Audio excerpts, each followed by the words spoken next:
Let's now move for a few minutes to the Daas Tevunos. And we had read the chart about the 5 major forms of apikoursis, one of them being a courtesy of the Catholic Christians who have to strike you out. And because the Jews sinned and they lost the first Beis HaMikdash, they lost the second Beis HaMikdash. At the time of the loss of the second Beis HaMikdash, God had to go out and find himself a new chosen people, which of course they believe is them, because God had no choice. God made a rule, 2 strikes, you're out. And then I have to find another people.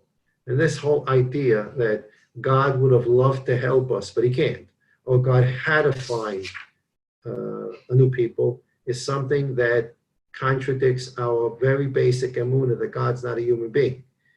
Human beings sometimes would love to do something, but they can't. God, when he wants to do something, he can do it. There's nothing that can stop him. And man sometimes has things he has to do or cannot do. God doesn't have anything he has to do. And now we're going to read page Tesayin in the Ramchal.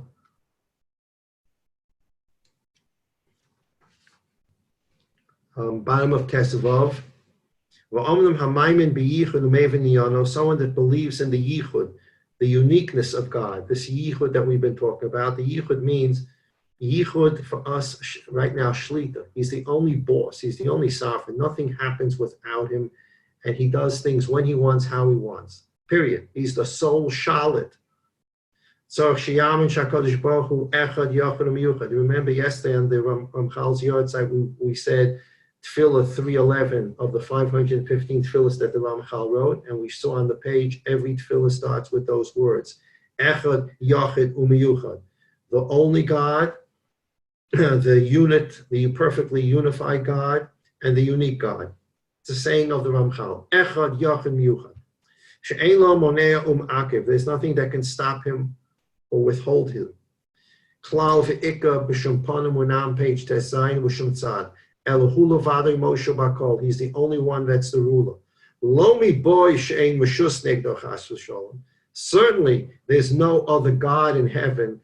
The Greek mythology that we talked about, the God of good, the God of bad, the God of light, the God of darkness, the God of the women, the God of the men. There's no such thing. There's only one power in the world that controls everything.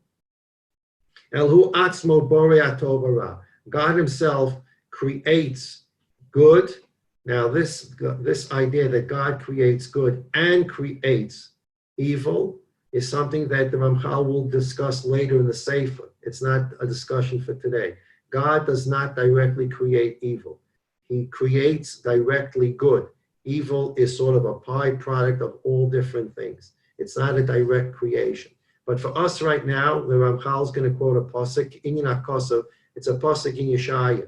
We're familiar with part of the pasuk because we say it every day in Shachris. Yotzer Or, Ubore Choshech, Osa Shalom, and we say Ubore Es Hakol. But that's not what the verse says. The original verse in Yeshaya says, Yotzer Or, Ubore Choshech, Osa Shalom, Ubore Ra. The pasuk says, God created light, he created darkness, he created peace, and he created evil. Now, we don't say Ra. Instead of saying Bori Ra, we say Yotzer Osher Shalom Uvari Es Hakol, creates everything, for reasons that are discussed in Chazal. But the pasuk says he creates light and darkness. Now, the reason why we make such a bracha is specifically for emunah purposes. When we make this bracha in the morning, it's for emunah purposes. What's the emunah purpose? Because the Greeks taught the world that there's a God of light and a God of darkness. Because it doesn't make sense, the Greeks said. A God who's so perfectly good, he only wants to do good. How does such a good God allow people to suffer? Must be there's another God up there, God forbid. There's a God up there that's in charge of bad. He enjoys watching people suffer. Or this idea of the Satan, right? The evil, the devil. And the devil and God are fighting for control of the world. And on a good day, when God wrestles him down to the ground, good things happen. And on not such a good day where the devil trips God up, bad things happen in the world. And this is the shtuyot that the Greeks had a whole world believing in. For that we make a bracha every day. Yotzer Oru Vorei Choshech. The one that created light, yes, he created darkness. Osa Shalom, yes, he created the wonderful thing called peace. Ubore Ra, and he created Ra, whatever creating Ra means. Well, again, I'm always careful when I say this in the Ramchal. Ramchal has his own definition of what creating evil means. Ani Hashem Osa Kolela. The pasuk in Yeshaya says, I am the God, I did all this.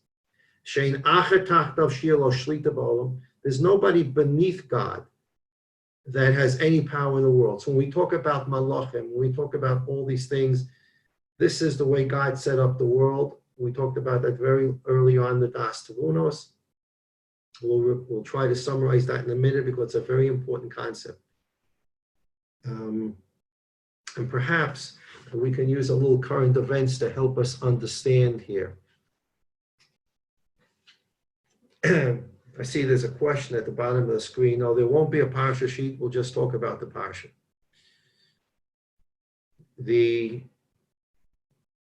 There's this story that's preoccupying the news. Some news outlets, some don't care about the story. There's this Michael Flynn story, which is just, you cannot, if you're a lawyer, when I read the story as a lawyer, I just can't, I don't understand the story at all because every step of the way, some law was violated. I don't understand at all how this man could have been prosecuted in the first place. And now that all the terrible things that were done behind the scenes have become open to the public, and the Justice Department wants to withdraw the case, now you have a judge who says, well, maybe you can't withdraw the case. It doesn't, judges don't prosecute cases. The government prosecutes criminals. And if the government says we don't want to prosecute this person, it's over. And now we have a judge saying, well, maybe it's not going to be over. Let's hear more about this. So Michael Flynn, a goy, finds himself in what he believes is chaos. What is going on with my life? For 3 years, I've been chased by the prosecution. They got me in this place where I pled guilty because they were putting pressure on me.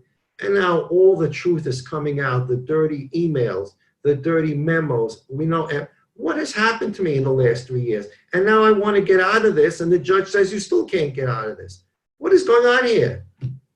When a person feels that the justice system around him is in chaos, that's a very scary place to be, because that's a place where fairness is out the window, and you don't know how you're going to be treated or mistreated at any given moment.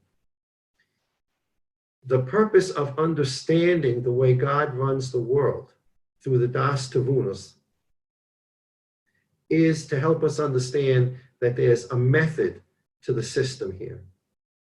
And the way the Rebbeinu Shalom set up a system is, as the Gemara says in Brachas, Malchusa Ta'ara came Malchusa D'Rakia, Malchusa D'Rakia came Malchusa Ta'ara, depending upon what version you have printed in your Gemara.